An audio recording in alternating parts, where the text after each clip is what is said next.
Good evening बच्चा लोग। ठीक, स्टार्ट करते हैं आज की क्लास। मैं स्क्रीन शेयर कर रहा हूं बेटा, सभी लोग।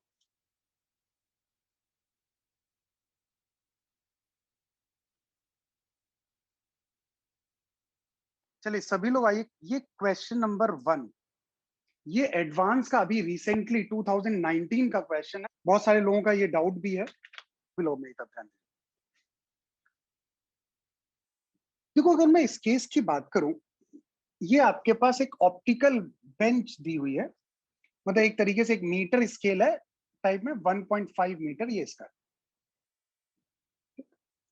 और यहां पर कहा गया एक आपके पास ऑब्जेक्ट है, और उस ऑब्जेक्ट को हम, अच्छा इसमें क्या लिखा हुआ, the long scale having 4 equal division in each centimetre. Equal division in each centimetre की बात की गई। अब बताओ, अगर ऐसा है इस केस की अगर हम लोग बात करें, तो देखो यहाँ पे ध्यान से सभी लोग समझिए इस केस को। नहीं तो बेटा ध्यान दो सब लोग। तो इसका मतलब इसकी लीस्ट काउंट अगर मैं बात करूं, बताओ लीस्ट काउंट यहाँ पर 1/4 सेंटीमीटर हो गई। और जो लीस्ट काउंट होती है बताओ, वही तो इसकी मैक्सिमम पॉसिबल एरर हुई।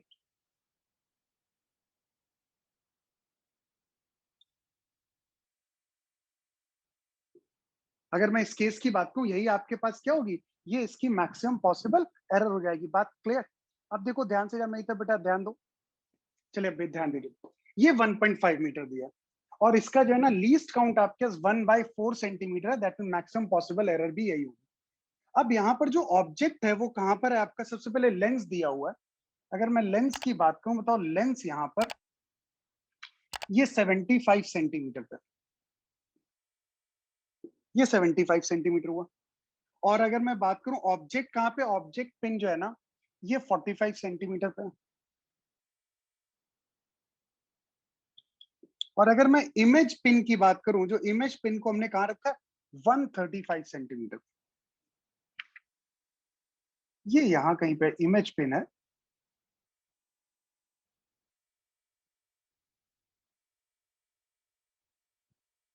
ये आपके पास टोटल डिस्टेंस यहां से ये 135 सेंटीमीटर। ये हमारे पास ऑब्जेक्ट पिन है, मतलब ऑब्जेक्ट यहां पर है, और ये आपका लेंस है। ठीक।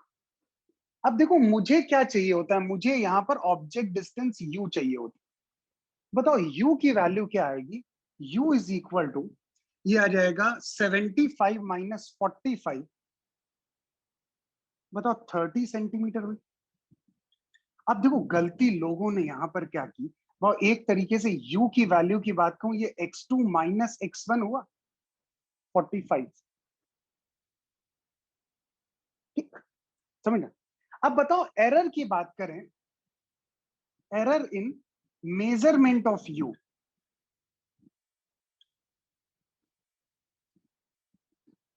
तो इसको डिफरेंशिएट हम लोग करते थे, हमारी ट्रिक बताओ डिफरेंशिएशन।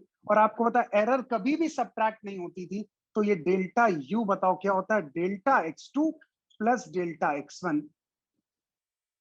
और यहां पर आपके पास ये आएगा 1/4 प्लस 1/4। पता है जनता ने, मैक्सिमम लोगों ने क्या किया इसमें, उन्होंने कहा कि इस मीटर स्केल की लीस्ट काउंट अगर आपके पास 1/4 है, तो दैट मीन्स यू को मेजर करने के लिए जो एरर होगी वो 1/4 होगी। वो वैल्यू 1/4 नहीं होगी, वो वैल्यू कितनी होगी, 1/2 होगी। क्योंकि आपने जो एक्सपेरिमेंट में x2 माइनस x1 निकाला है, तो दोनों की एरर ऐड होगी।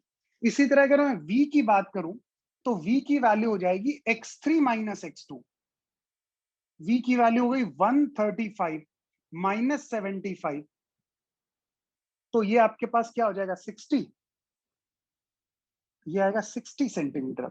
अब बताओ इसकी एरर की बात करें, बताओ delta v, delta x3 plus delta x2। और बताओ ये फिर से आपका 1/4 प्लस 1/4, बताओ 1/2 सेंटीमीटर होगा। पहले तो मेरी बात से सभी लोग सहमत, अब किसी को भी डाउट नहीं। अब बताओ तुम्हारे पास फॉर्मूला क्या होता है, 1/v minus 1/u is equal to 1/x।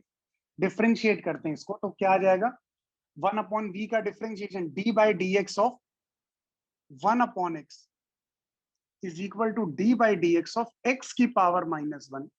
क्या हो जाएगा, -1/x स्क्वायर।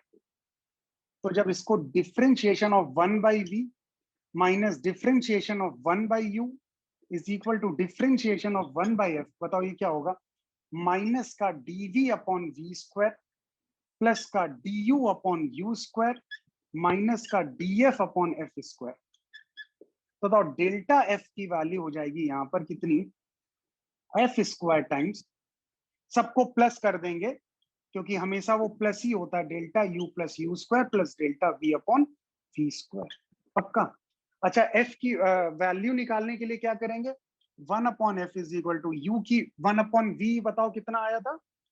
1/60 माइनस ऑफ 1/30, तो ये आ जाएगा 1/60 प्लस 1/30, इसे लिखते हैं 2/60, तो 60/3। बताओ एफ की वैल्यू 20 सेंटीमीटर हो गई।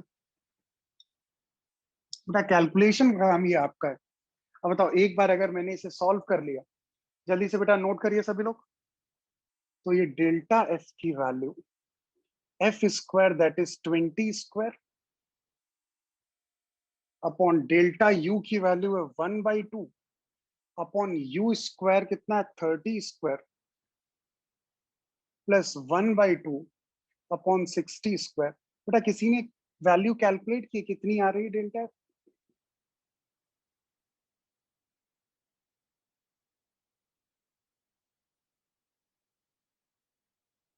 बेटा उसने डेल्टा एफ अपॉन एफ क्यों कैलकुलेट करोगे? उसने तो मीन है, पर क्या पूछा क्या उसने?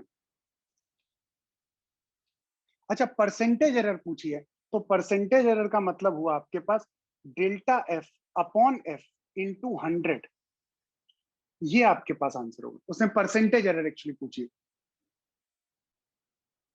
हाँ तो ये कितनी आ रही है बेटा?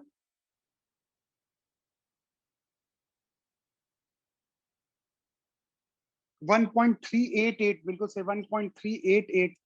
तो अगर इसको हम राउंड ऑफ करेंगे 1.39 जैसा, इसमें 1.38 को भी सही आंसर मिला था, 1.39 को भी सही answer.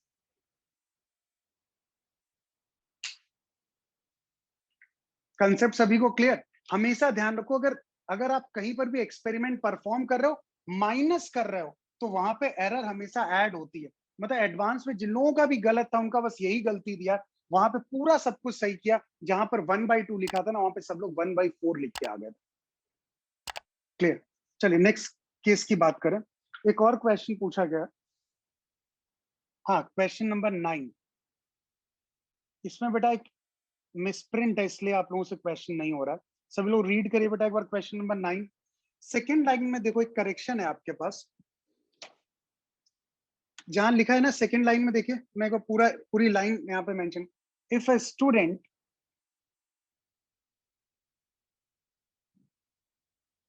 if a student makes an error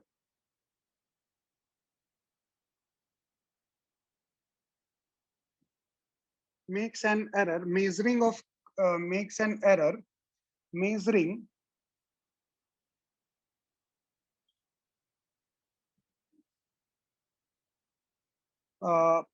plus minus 0.001 volt while measuring the current, ये डेटा मिसिंग था, while measuring the current of, ये सब दिया हुआ है, of 5 milliampere at 300 Kelvin. ये एक लाइन कुछ मिसिंग थी, इसको आप वहां पर कंप्लीट कर लिए।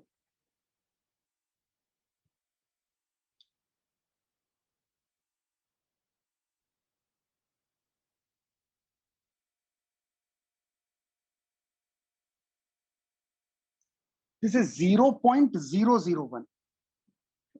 अब मेरे पास क्या दिया था question, I is equal to दिया है ये E की power 1000V upon T temperature वाला है, और -1, और ये आपके करंट जो है ना मिली एम्पियर में दिया हुआ।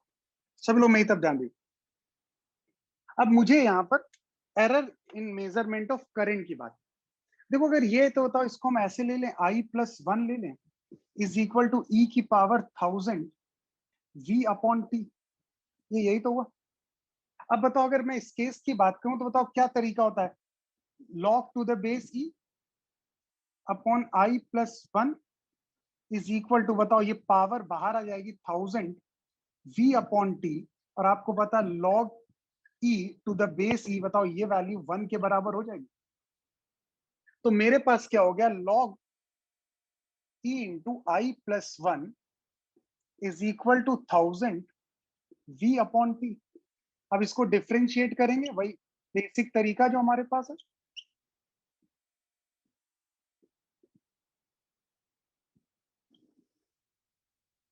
इज इक्वल टू, बताओ टेम्परेचर में कोई एरर नहीं है, बताओ ये एक तरीके से डीवी तो हो जाएगा। इसका डिफ्रेंशिएशन आपको पता है 1 upon I plus 1 into d of I plus 1 is equal to 1000 by t into DV. अब बताओ ये आई प्लस 1 को अगर डिफ्रेंशिएट करेंगे डी आई, और डी ऑफ 1, 1 तो कांस्टेंट है, 0 हो जाएगा, तो सिंपली डी आई आ जाएगा ना। बताओ ये मेरे पास आ जाएगा D I is equal to, मैं अगर इसको इधर ले जाऊं 1000 into I plus 1 upon T into DV.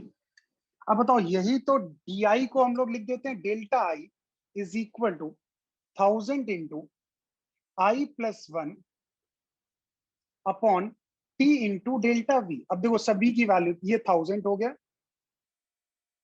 आई की वैल्यू क्या दी होगी ना यार, आई करंट आपके पास 5 मिली एम्पियर, और मिली एम्पियर में ही चाहिए, तो 5 प्लस 1, भाई देखो ये 1 मिली एम्पियर में ही है, तो 5 प्लस 1 हो गया।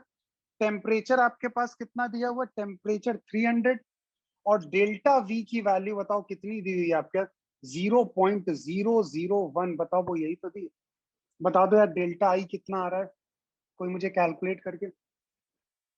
0.02 मिली एम्पियर। क्वेश्चन नंबर 8, बेटा अगर 1 को तुम राइट साइड में रखोगे तो तुम सॉल्व ही नहीं कर पाओगे, क्योंकि फिर इसका जब तुम लॉग लोगे तो सॉल्व कैसे करोगे। तो ये तुम्हें इसको उधर लेके जाना ही पड़ेगा, तभी ये सिंप्लीफाई हो पाएगा। अब देखिए क्या है question number,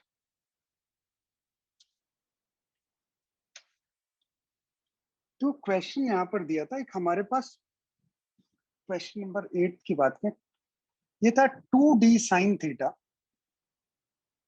is equal to, ये लैम्डा दिया हुआ था, 2d sine theta upon is equal to lambda, और थीटा यहाँ पर 0 से 90 डिग्री है, और हमें डी में एब्सोल्यूट एरर बतानी है। लैम्डा ये हमारे पास करेक्ट है, इसमें कोई एरर नहीं है।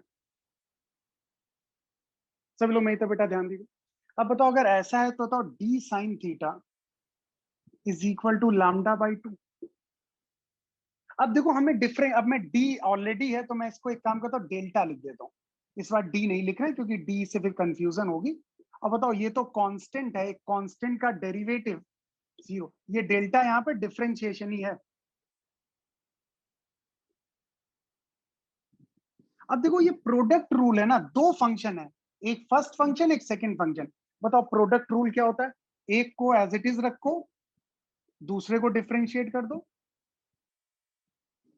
अब सेकंड को एज इट इज रखो, और delta of sine theta is equal to, ये तो 0 है, और आपको पता है differentiation of d by d theta of sine theta का डिफरेंशिएशन कॉस थीटा। तो d of sine theta can be written as cos theta d theta, ये यही तो हुआ। अब देखो अगर मैं इस केस की बात करूं यहां पर, बताओ ये क्या हो गया आपके पास, this is sine theta into delta D, plus का this D into sine theta का cos theta into delta theta is equal to 0। ये उसी की वैल्यू मैंने यहाँ पर रख दी। अब बताओ अगर डेल्टा डी की बात करें तो ये क्या हो जाएगा, माइनस का D into cos theta upon sine theta into delta. देखो बेटा एरर कभी प्लस माइनस नहीं होता, एरर का मतलब हमें इसका मैग्नीट्यूड चाहिए। तो बताओ क्या हो जाएगा, डी ऑफ कॉट थीटा, ये माइनस साइन हटा देंगे, इंटू डेल्टा थीटा। अब बताओ डेल्टा थीटा तो एक फिक्स्ड वैल्यू है। अब देखो कॉट थीटा की बात करें, बेटा आपको पता है कॉट 0 की अगर हम लोग बात करें तो कॉट 0 की वैल्यू इंफिनिटी है, मैं cot 30 डिग्री की बात करूं तो इसकी वैल्यू होती है √3। cot 45 की बात करूं, cot 45 की बात करूं तो इसकी वैल्यू होती है 1। cot ऑफ 60 डिग्री की बात करें तो इसकी वैल्यू होती है 1/√2 और cot 90 की बात करें तो ये वैल्यू होती है 0। अब बताओ जैसे जैसे मैं थीटा को इंक्रीज कर रहा हूं, बताओ कॉट थीटा की वैल्यू डिक्रीज कर रही है। इसका मतलब अगर मैं यहां पर थीटा इंक्रीज करूंगा, बताओ कॉट थीटा की वैल्यू डिक्रीज करेगी। बताओ डेल्टा डी की जो मॉड वैल्यू होगी, बताओ वो डिक्रीज करेगी। अगर डिक्रीज करेगी, बताओ कौन सा ऑप्शन यहाँ पे परफेक्ट है। अगर मैं इस केस की बात करूं तो इस क्वेश्चन की बात करें तो यहाँ पे मेरा परफेक्ट ऑप्शन, पहला ऑप्शन दिया है absolute error in D remains constant, गलत। Absolute error in D increases, गलत। The fractional error in D remains constant, fractional error की बात करें वो कांस्टेंट नहीं है। The fractional error in D decreases, भाई फ्रैक्शनल एरर का मतलब क्या हो गया? अगर हम डेल्टा डी अपॉन डी की बात करें तो बताओ ये कितना आ जाएगा? डेल्टा डी, बताओ ये cot theta into delta theta. अब बताओ ये वही तो बात हो गई, थीटा इंक्रीज करे कॉट थीटा। बताओ कौन सा ऑप्शन करेक्ट है? बताओ D part is the correct answer. Note कर लीजिए बेटा सभी लोग। बेटा डी है, डी का डिफरेंशिएशन। अब बताओ डी का डिफरेंशिएशन करेंगे तो डी ऑफ डी तो आ जाएगा, एक फंक्शन है। अब डी डी कंफ्यूजन ना हो इसलिए डिफरेंशिएशन को हमने डेल्टा साइन लिख दिया। तो ये यही तो है आपका, इसका डेल्टा डी का मतलब क्या? डिफरेंशिएशन ऑफ डी है ये। तो डिफरेंशिएशन ऑफ डी बताओ क्या हो जाएगा? सेम पेज पे क्वेश्चन नंबर 7 स्क्रीन शेयर कर रहा हूं बेटा। पहले 6 पे आइए फिर 7 पे आइए, जल्दी से। 6 था उसको कंप्लीट कर, नहीं तो बेटा ध्यान दीजिए। क्वेश्चन नंबर 6 की बात करूं तो यहां पर हमें लीस्ट काउंट ऑफ लेंथ दी हुई है।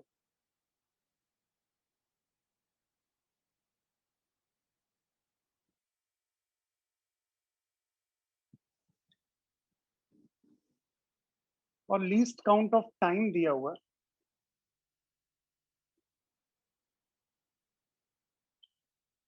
जीरो 0.1 सेकेंड, ठीक। बट आप नोट करना बंद करो, मैं ही तब तक। देखो जब मैं एरर की बात करूं जी, तो हमारे पास फॉर्मूला होता है t is equal to 2π√L/g। यही तो फॉर्मूला है, 2π√L/g। अब देखो यहां पर t, this is the required time for one complete oscillation.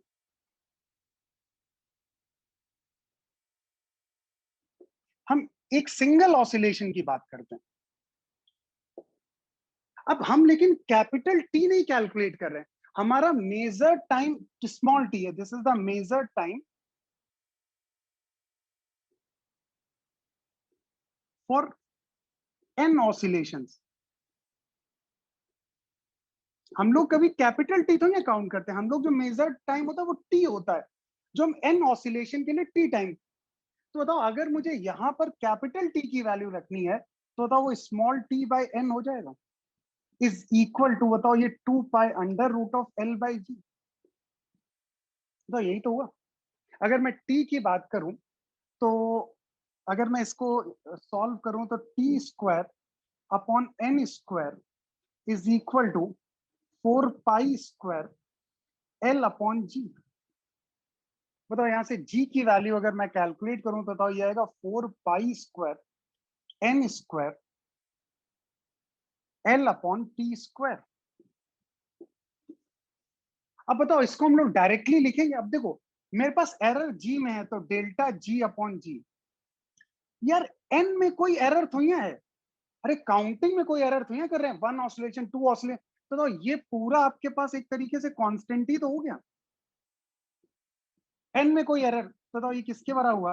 This is delta L/L minus का 2 टाइम्स ऑफ डेल्टा t/t।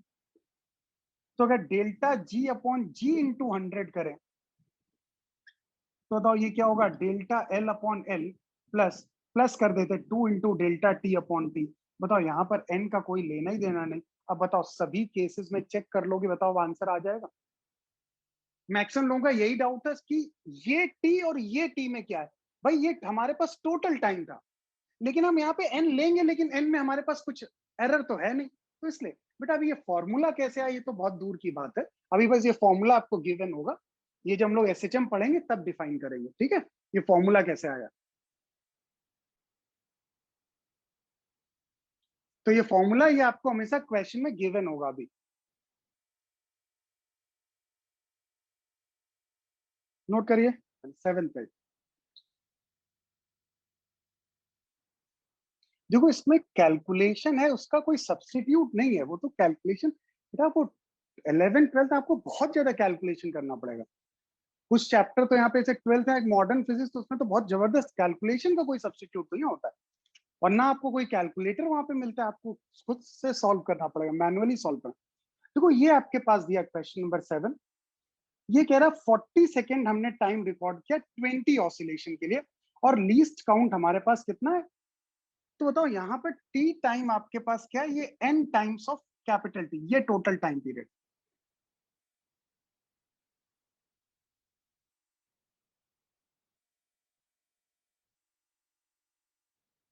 ये यही तो हुआ आपके पास। अब देखो अगर मैं इस केस की बात करूं, तो इस पर्टिकुलर केस में अगर इसको मैं डिफरेंशिएट कर दूं डायरेक्टली, भाई n तो हमारे पास एक कांस्टेंट वैल्यू है, n तो फिक्स रहेगी, तो बताओ dt इज इक्वल टू, बताओ क्या हो जाएगा, n कांस्टेंट, बताओ dt मतलब ये हो गया delta t is equal to n times delta capital T। बताओ डेल्टा t की वैल्यू बताओ, डेल्टा t अपॉन n हुआ। बताओ एरर इन टाइम कितनी, एरर लीस्ट काउंट कितनी दे रखी है, 1 सेकेंड, तो बताओ ये आपके पास डेल्टा टी 1 सेकेंड, और नंबर ऑफ ऑसिलेशंस कितने हैं, ये 20 ऑसिलेशन, बताओ यही तो हुआ। ये कितना हो जाएगा आपके, ये डेल्टा टी की वैल्यू बताओ कितनी आ गई, 1/20 आ गई, हाँ या ना। मैं स्क्रीन हटा दे रहा हूँ भाई, ठीक, ये आपके पास वैल्यू हो गई। अब देखो यहाँ पे अगर बात करें, हाँ अरे यार 0.05 होगी, ये हमारे पास कैलकुलेट सेकेंड में, ठीक। अब दूसरा देखो क्या पूछा गया, फिर उसने हमसे पूछा गया डेल्टा टी की वैल्यू हमने निकाल ली है, और कुछ जी, अब बताओ तुम्हारे पास टी इज इक्वल टू क्या होता है, 2 pi under root of L/G, direct लिखते हैं, delta T upon T is equal to delta L 1/2 into delta L upon L, और माइनस का 1/2 into delta G upon G। अब बताओ डेल्टा G अपॉन G की बात करें बच्चा, तो ये क्या हो जाएगा आपके पास, is equal to delta L upon L minus 2 times of delta T upon T। अब तुम्हें पता है ये एरर हमेशा, बताओ ये delta G upon G is equal to, add करेंगे delta L upon L plus 2 times of delta T by T।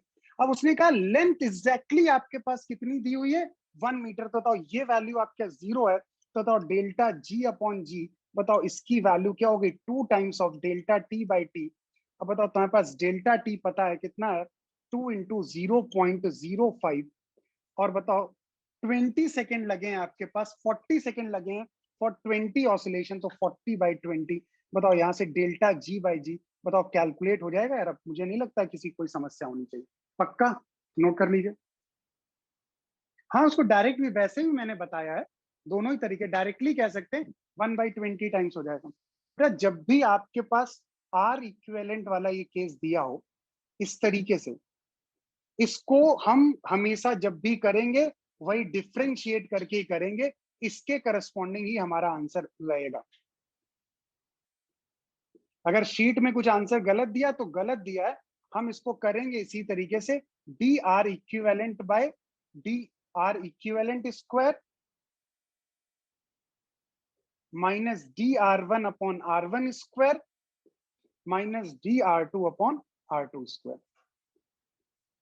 मेरी बात से सभी लोग सहमत, बात क्लियर। तो आज मतलब जो क्वेश्चन जितने भेजे गए थे ऑलमोस्ट मैंने सभी करा दिए, बाकी कुछ क्वेश्चन लोग कह रहे सर इसमें कैलकुलेशन बहुत आ रहा है, तो अब देखो एक्चुअली क्या था ना, कुछ क्वेश्चन ऐसे हैं जो पहले के हैं जब सब्जेक्टिव पेपर होता था, आपको पूरा प्रोसेस लिखना होता, बट अब ऑब्जेक्टिव हो गया तो उतना ज्यादा डीप में कैलकुलेशन नहीं होते, तो अगर बहुत ज्यादा कैलकुलेशन, आप कैलकुलेटर यूज कर लीजिए, लेकिन उस कैलकुलेशन का कोई शॉर्टकट नहीं है आपके, उसको आपको पूरा सॉल्व करना पड़ेगा। ठीक, तो बेटा आप हम लोग स्टार्ट करते हैं अपना टेस्ट। 2-3 चीजें इंपॉर्टेंट है, वो सभी लोग सैंपल प्रॉब्लम में क्वेश्चन नंबर 4 पार्ट बी, चलिए एक बार देख लेते हैं।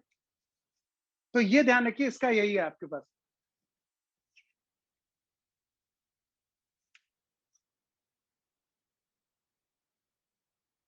बेटा बस इसमें वैल्यू पुट कर लो, तो यहाँ पास अब ये क्वेश्चन शुक्रत, बेटा इसमें बस अब सिंपली क्या करो, उसका आंसर शायद जो शीट में दिया वो गलत दिया, आप इसमें बस सिंपली वैल्यू पुट करके अपना आंसर निकाल लो, ठीक है ना। Question number 6, the specific gravity of a material of a body is determined by the weighing the body first in air and then in water. If the weight of in air वो आपके पास कुछ दिया हुआ है और wait water में कुछ आपके पास दिया हुआ है, और इसकी बात यहाँ पर की, ठीक। तो बताओ यहाँ पर रिलेटिव डेंसिटी की बात करें तो उसने क्या फॉर्मूला दिया रिलेटिव डेंसिटी का, उसने कहा इसका वेट आप पहले किस में ले लो, एयर में, और फिर इसको वाटर में ले लो, ये आपके पास, ठीक है, रिलेटिव डेंसिटी। अब अगर मैं यहां पे बात करूं, मैं इसके ये डब्ल्यू एयर बताओ, इसकी रीडिंग हमारे पास दी हुई है 10.0 प्लस माइनस 0.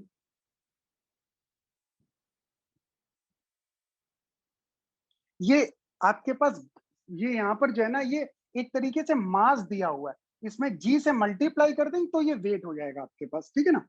और दूसरा आपके पास दिया है वाटर में, आपके पास जो रीडिंग दी हुई है वो आपके पास 5.0 प्लस माइनस 0.1, ये जी फोर्स, ठीक, ये आपके पास है। हमें यूनिट से क्या करना, कोई जरूरत नहीं। अब उसने कहा कि परसेंटेज रेंज, बताओ इसको मैं बात करूं, इसको रिलेटिव डेंसिटी को आर से लिख लेता हूं। बताओ से formula delta R upon R is equal to, बताओ delta W air upon W air plus का delta W water upon delta W water, यही तो हुआ। अब बताओ अगर मैं इसकी आर की वैल्यू की बात करूं तो बताओ ये 10/5 बताओ 2 हो जाएगा। तो बताओ मैं यहाँ पर डेल्टा आर अपॉन आर की वैल्यू हो गई 2, एयर की बात करें 0.1/10 प्लस का 0.1/5। अब बताओ क्या यहाँ से वैल्यू कैलकुलेट हो जाएगी, नोट कर लीजिए बताओ। क्वेश्चन नंबर 7,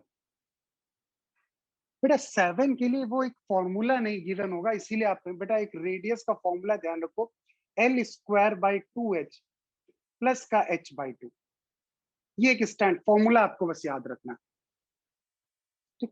अब देखो इसे डिफ्रेंशिएट करना नहीं था बेटा, ध्यान दो मैं एक्सप्लेन कर देता हूँ। अब इसको डिफ्रेंशिएट करेंगे तो dr, this is d upon L²/6h होता है, 2 नहीं होता, L²/6h, और प्लस डिफ्रेंशिएशन 1/2 बाहर आ जाएगा dh। अब देखो यहां पर डिवीजन फॉर्मूला लगेगा, डिवीजन फॉर्मूला क्या हो जाएगा, 6 तो वैसे ही बाहर आ जाएगा 1/6, तो h बाहर आ जाएगा d ऑफ L² प्लस का L माइनस का, अब L² बाहर आ जाएगा d ऑफ h, और अपॉन डिनोमिनेटर का स्क्वायर, बताओ h², फॉर्मूला याद है ना सभी को, और प्लस का dh/2। अब बताओ L² को डिफ्रेंशिएट करें d/dl ऑफ L², तो ये होता है 2l, तो बताओ d ऑफ L² किसके बराबर होगा, 2l/dl। तो बताओ dr का फॉर्मूला क्या हो जाएगा, 1/6, ये आ जाएगा आपका h इंटू 2l/dl माइनस का L² इंटू ये क्या आ जाएगा आपके पास dh अपॉन h² प्लस का h dh/2। अब बताओ इसको अगर मैं लिखूं यहाँ पर, बताओ डेल्टा आर यही तो आ गया सीधे 1/6, ये कितना आ गया, twice L upon h into delta L, error हमेशा ऐड होगी, L²/h² इंटू डेल्टा h और प्लस का डेल्टा h/2। अब बेटा वैल्यूज पुट करनी है, बताओ आंसर आ जाएगा? मेरी बात से सभी लोग सहमत? बेटा अगर किसी क्वेश्चन में फॉर्मूला नहीं दिया उनसे अलग से पूछ लो, ठीक? वैसे मैक्सिमम ने कोशिश यही की है कि फॉर्मूले आपको गिवन दिया। फिर अभी आज की क्लास यहीं पे ओवर करते हैं।